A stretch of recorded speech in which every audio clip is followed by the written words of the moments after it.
Hello, everyone, and welcome back to the show. I am Kendall, and today we've got a really exciting conversation lined up for our operators, DSOs, and dental practice leaders who want to modernize revenue operations without sacrificing the human touch. And I am so excited to introduce you to our guest, Racheal Grant, who is the VP of Dental Sales at Medusind. And Racheal brings over 22 years of experience in dental revenue cycle management, clinical leadership, and practice operations. And over her career, she's helped grow revenue, expand market share, build strong relationships across the dental industry. But not only that, she's passionate about delivering innovative, efficient solutions that help practices scale profitability. And I'm really looking forward to diving into that today, Racheal. And so, welcome to the show, my friend. Yes, thank you. Thank you so much for having me. Absolutely. Before we get into some of the hot topics, I want to reel back the reins a little bit here because I'm ready to just jump right in and learn all about it. Where did Medusin start? What inspired the company to focus on the dental space specifically? Could you give our listeners a brief history and a deeper understanding of Medusin? Yeah, absolutely. So Medusind is going into their 22nd year in revenue cycle management, started on the medical side and recognized a need in the dental space, which is a little bit behind the medical rev cycle as it stands today, and wanted to provide that solution as well as scalability for growing practices and growing DSOs to be able to leverage the revenue that those providers are working so hard for. Amazing. For our dental group listeners that are joining us today, what does Medusin actually specialize in? Can you paint a quick picture of the services you provide and who they're best suited for? Yeah, absolutely. So that's the great thing is we are full spectrum, whether it's 1 to 2 locations all the way through 300 plus locations. Medusin is built to support any area of vulnerability or the comprehensive rev cycle. So that can be a pain point of not enough hands to do insurance verification, raising insurance aging, and needing some triage in that area to see where that money is. We can help with everything in between. So specifically, we're helping with credentialing, insurance verification, posting of payments, sending claims clean to get them turned around faster, and then following up on why any claims haven't paid and that money's still sitting out there. So really keeping the well-oiled machine and the in-house team able to serve their patients. Amazing. So that full end-to-end revenue cycle management, you guys have it all from the start to the finish. I love that. All right, let's jump in here because we've got a lot to talk about today, my friend. I want to talk about the cracks that sometimes creep into the revenue cycle inside of our dental practice. And so, from your perspective, I would love to hear where do you see the biggest cracks in the dental revenue cycle today, specifically for maybe some of our smaller groups that are, say, 1 to 2 locations, and the difference between what a bigger group, 10, 20, 30 locations might actually experience. Sure, yeah, absolutely. And it's so interesting because when you're in 1 to 2 locations, they're similar problems. They just grow bigger as you add more locations, right? So it's so important in that infancy to really get those systems, processes, and the right people in the right seats in order to scale that growth. So I think that the gaps that we find on the smaller location size really is, especially if they're looking to grow, implementing systems and processes, making sure things aren't falling through the cracks, right? So you have that designated system of patient schedules, their insurance is verified and entered into the system.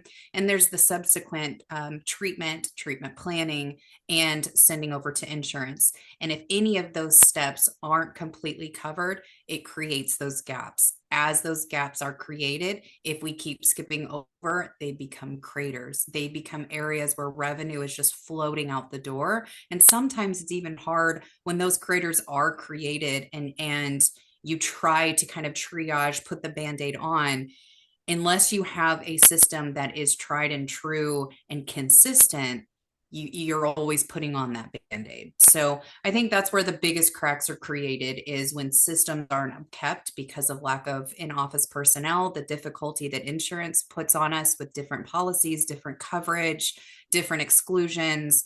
It's a layered effect.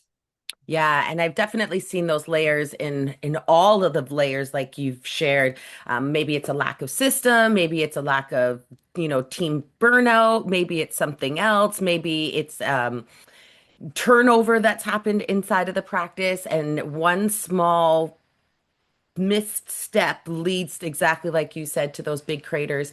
I know we were talking with one of our coaches the other day, and she's amazing, and she uncovered that there was over $1 million of AR that was sitting inside of a practice that had been uncollected, that they just had no idea where it had gone wrong in the system. And so this Yeah. is such an important process because exactly like you said, when we miss one step, it just grows and grows and grows. And then sometimes it gets to the point where it is unachievable to really rectify, as one person. And you do need that additional help and support from a company like Medusind to be able to get in there and tackle it.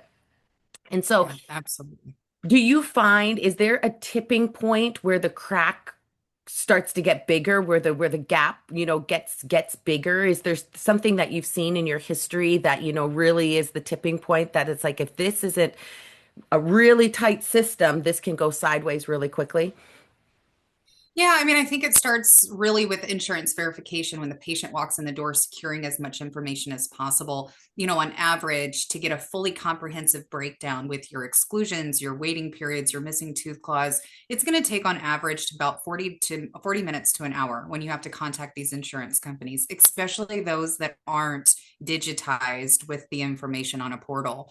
And so if you think about your key contact up front, who also could be answering the phone, seating patients, welcoming patients, helping clinical assistants that are checking out patients. They're sitting on hold. They miss maybe a key piece of information. Maybe it's that seat date on a crown, right? And then they have so many more verifications that they have to keep up with. So just tiny little errors along the way, unintentional errors because we're moving so fast. Those then, when that treatment is rendered, and say the seat date or the missing tooth clause wasn't captured initially, and that claim is denied or it's held up, those little tiny kind of blimps in our daily process then turns into those gaps, those craters where you need a team to come in, triage the problem, and get it back to a healthy system. Are there warning signs or any data that our CEOs or operators should be looking for to really assess if their process is leaking revenue? Yes, absolutely. So my favorite thing to look at is going to be your insurance aging report. Take a sample of some of those claims, call and find out what's going on with them. It's really, I like to say it's the emergency room of your revenue cycle. You're going to really be able to assess where are these damages coming from, right? So is this claim still outstanding because this patient was never eligible in the first place? Did this claim pay zero because they were maxed on their benefits and it was based on prep date and not seat date of that crown? So that's where you can really see where are the errors happening in the front end of the cycle that are causing this money to backpile.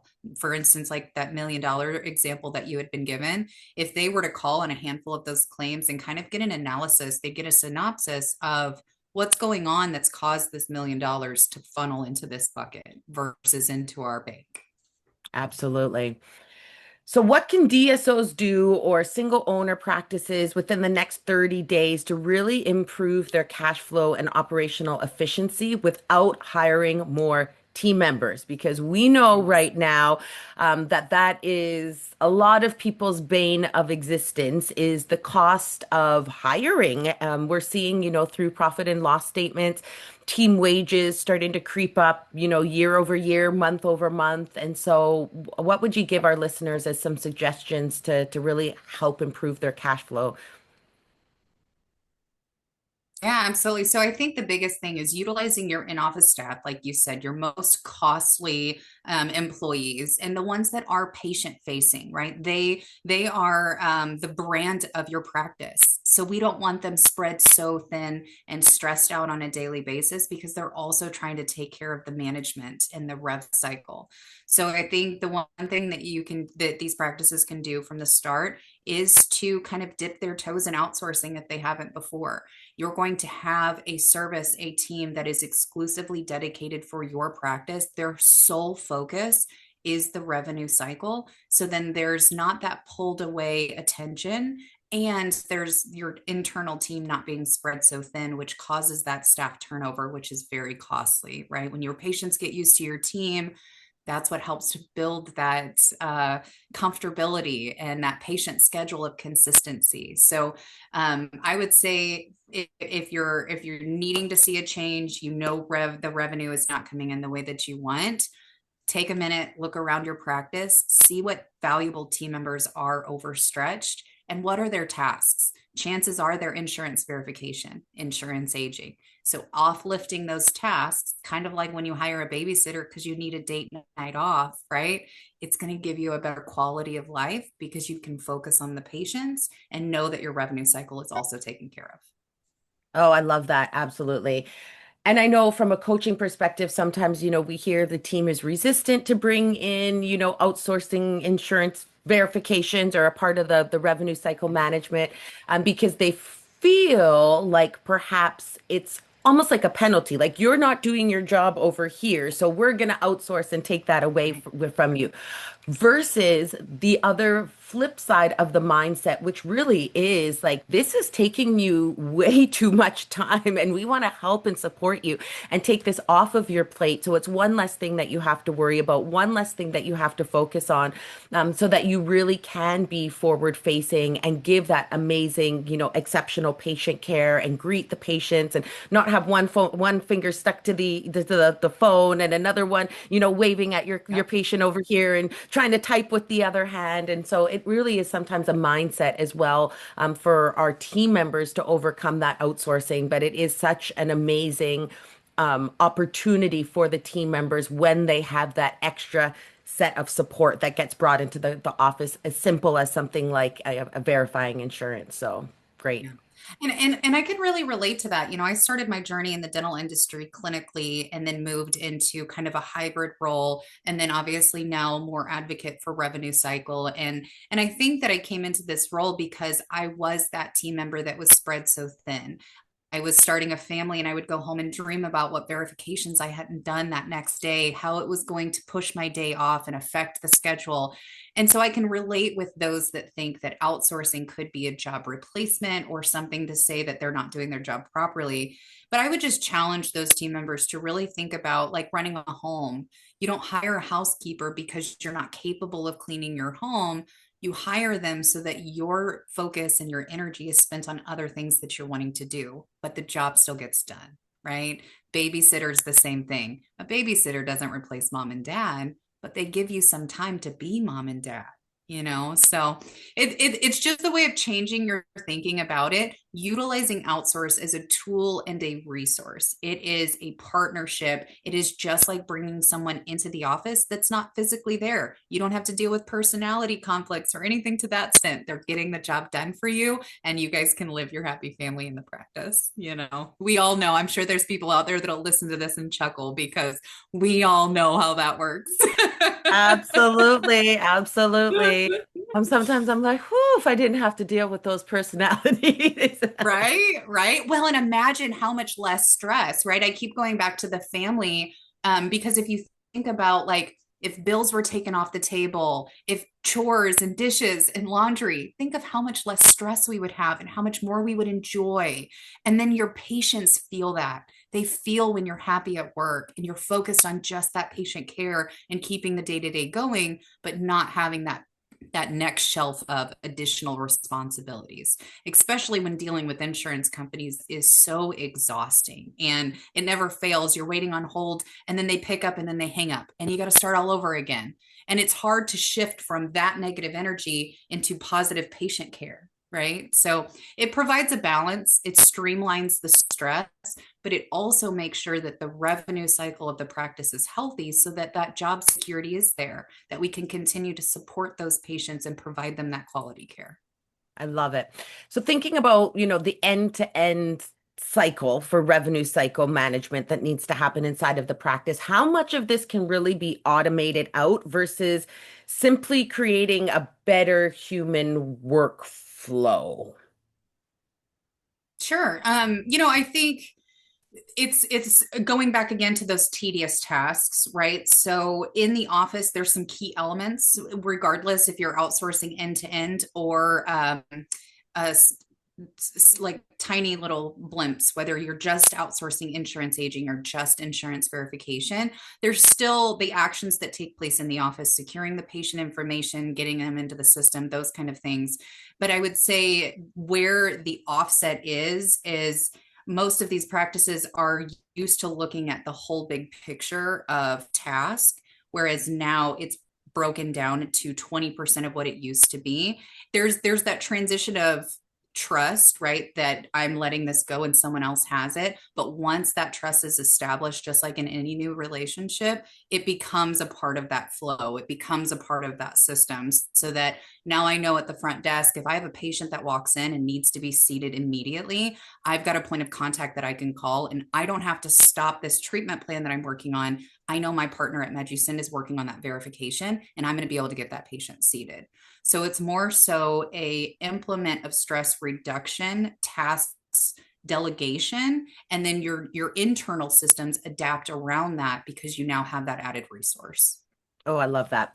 So thinking about my bigger DSOs, a lot of the DSOs have, an in-house insurance verification, or they've got, a few people that are verifying, doing, checks and entering EOBs and all kinds of fun things, in a department. It's two or three, people that are there. And so, how should these DSOs think about perhaps bringing in like a hybrid model into their practice? Like, what belongs in-house? What should be outsourced? Any thoughts on why for those bigger, larger practices, 10, 25 practices? Yeah, absolutely. It's the same thing as when you're looking at 1 to 2 locations, in my perspective, right? So we have a centralized team now that's supporting multiple locations. Typically, there's a system and a process C that they've started to establish that they're implementing. However, sometimes that can be challenging. Depends on how your rev cycle team is trained from person to person, how they support different locations, and how you have that structured. So I think scalability is one of the biggest things that you can get with outsourcing with a centralized team. As acquisitions happen, software conversions, things that take them out of their normal day-to-day process that would add to the complexity, that's when outsourcing is going to come in as an additional kind of muscle and arm of support. I've also seen where they were able to take centralized teams, and because, like we had mentioned before, the employee cost of payroll is so substantial now, utilizing them more for revenue building versus revenue searching, right? So we've already produced this revenue, it's already a part of our collections. Now we're having to pay someone additionally to go and collect it, right? So instead of paying that money, that cost for employees to do that, we're going to have an outsourced company do it at a lower rate so that I can take my in-house centralized team to working outstanding treatment plans, calling patients that are on recare, negotiating higher fee schedules, working with their better business bureau to bring in more patients, right? So just recycling their current centralized team to more revenue producing versus cleanup. I love it. So, just thinking, in terms of like ROI, if I've got one team member that, is being pulled in multiple directions or perhaps working just the outsourcing, is it like a 2 to 1? Like, can Medusen do like double the work as like one person can do? Are we using AI to automate this out? Does Medusen still have human people that are doing that in the background and that's all that they're focused on? Talk to me a little bit about how that differentiation works between what we've got in a typical practice versus how you guys are operating on the back end. Yeah, absolutely. So we do use a combination of AI and human expertise. We have found that it is needed for that dual combination in order to really get all of the information that we're needing from the insurance company, as well as deal with the added complexity outside of AI's understanding, right? So, diagnosis codes, attachments, those types of things. So, what we do is we partner our AI for efficiency. So, like you had said, we can work smarter, not harder, faster than a typical one person in an office can, as well as that human counterpart, so that if there are those added complexities, prep receipt date, waiting periods, things that AI just hasn't been smart enough or the insurance company's API doesn't provide, that's where we fill in that void for that comprehensive support. I love it. Um, where do you really see AI? We love AI over here at DEO. And so where have you Yeah. seen the biggest growth in AI that's actually supporting our RCM systems for practices? I would love to, is it like insurance verification, coding? I just want to hear your perspective on that. Do you mean specific in rev cycle or things that complement or really like grow the rev cycle area?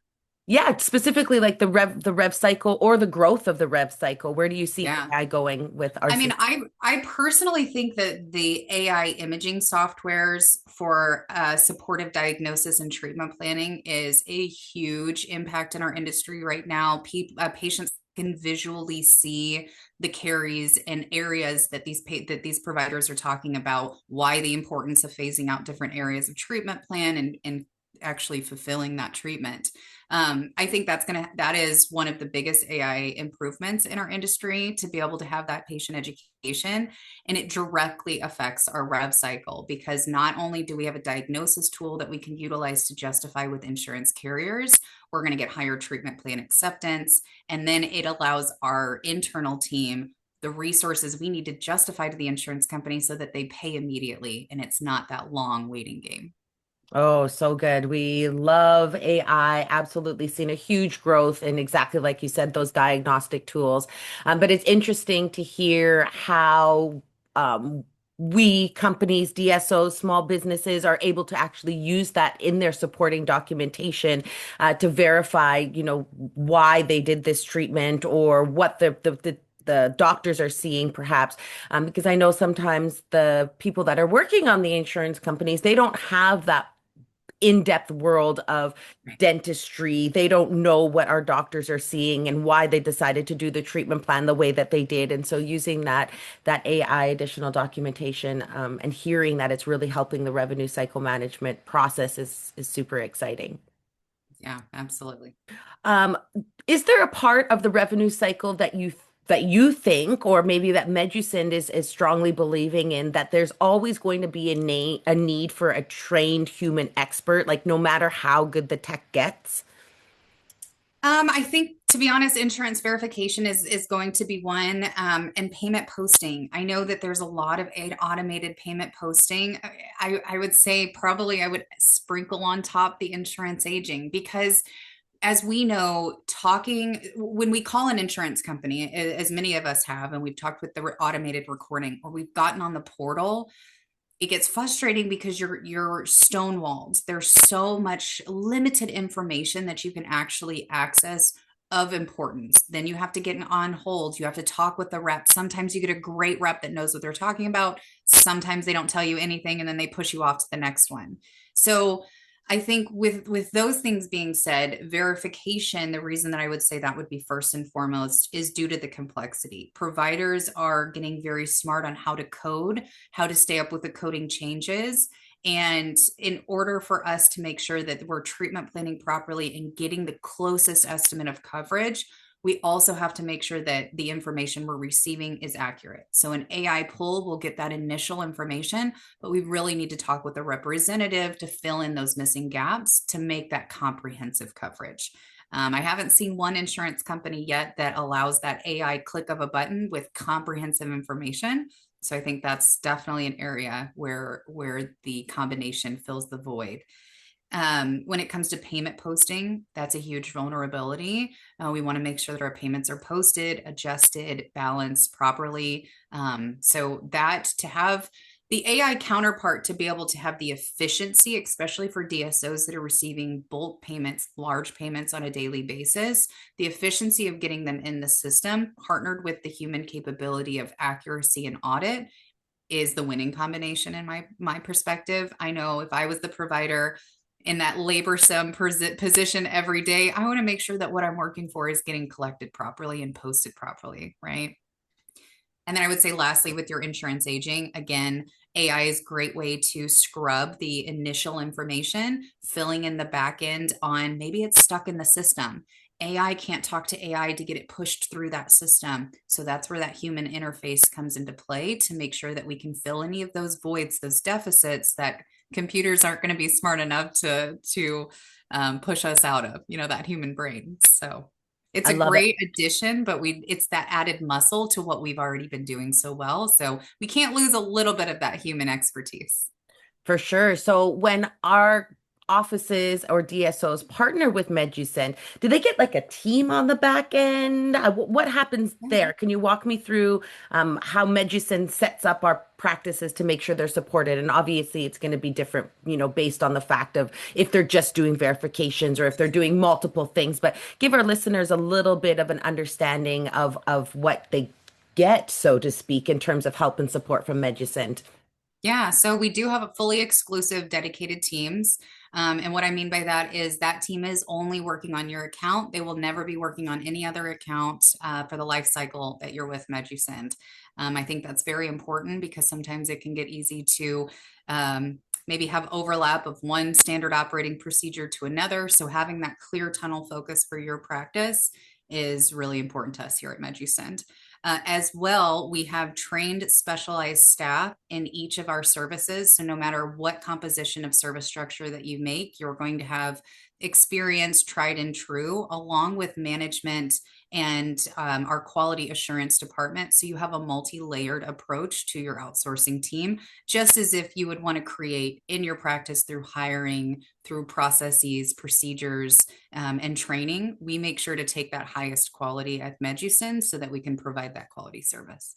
Amazing. How long does it take for a practice to get fully integrated and rolled over and up and running? Is there a lot of, lifting that has to happen from the team's perspective before you can get up and rolling? Or what does the life cycle look like before we're ready to rock and roll? Yeah, so it's a pretty quick launch. I would say 2 to 3 weeks, 2 weeks more so for our cloud users. And the implementation is customized based on the need of the practice of the group. So some come in with systems and processes that they're looking to have more of a additional set of hands. They don't have the hands, they have high turnover, they can't keep those seats filled. So we can come in and keep those standard operating procedures in place by providing them that scalable support. And others are really just looking for they've never really had any systems or they need a added layer of expertise. So we can really come in and support the practices where there are with their end goal in mind. So if we need to develop the standard operating procedures and put that system in place for them, we can. If they're wanting us to continue what they've already built with those extra hands, we can do that as well. And anywhere in the middle of that spectrum. Ooh, I love that. Makes my heart so happy. Hearing the word SOP first and foremost from a coach is like everything. But really, what I heard as you were speaking there was like there's additional training and help and support for some of those team members who perhaps might not know what they don't know. I can imagine, and I've been in situations where, somebody's come in, they were trained by somebody, that part of the system was broken to begin with, and now it just keeps being broken and smashed and crashed and dug into a hole. But now Medicine is going to come in. You're going to help identify something in the system that's not working or, is exactly as it needs to be. Hence why the claims are being hung up and not paid in time. And I would assume, and I would love to hear more about this, that like you're going to communicate with that office and say, hey, this is what we're noticing about the last claims that have gone out. We're always missing this. We don't have the right X, Y, and Z on it. And so the team is also going to receive that training and support to then be able to plug the holes and have better systems moving forward to prevent that from happening again. And that, from a coaching perspective and team members' perspective, is so exciting. But talk to me a little bit more about that and how does Yeah. it work?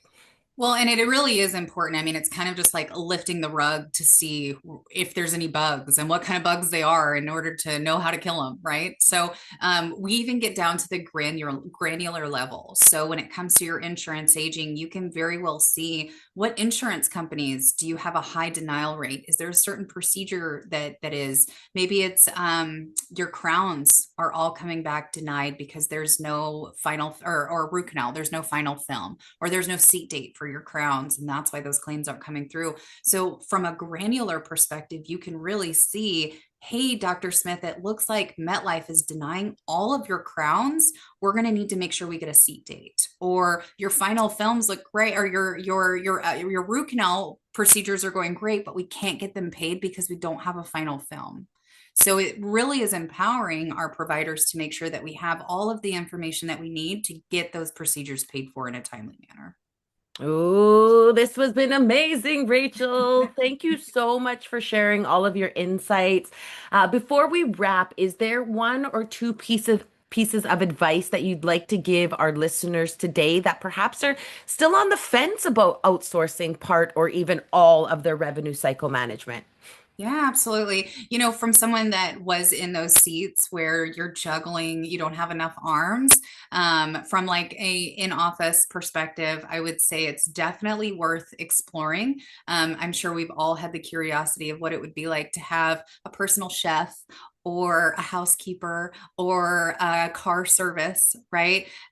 It's not necessarily a luxury in the dental industry to have outsourcing as more of a capability of empowering you in a resource in your practice to do better patient care. So don't let the nervousness keep you away. It is something that really gives you back that quality of life where you are waking up and excited to go into the practice because the monotony of the rev cycle and all of the tasks have been stripped away, and you can get back to just enjoying dentistry.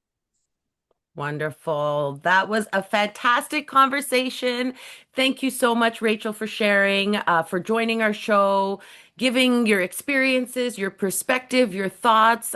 We're so excited to have had this conversation with you today. To our audience, thank you for tuning in. If you're running a dental practice or DSO and you'd like to learn more about revenue cycle management, please go and check out Medusind's website. You can find them at www.medusind.com. And until next time, my friends, keep smiling.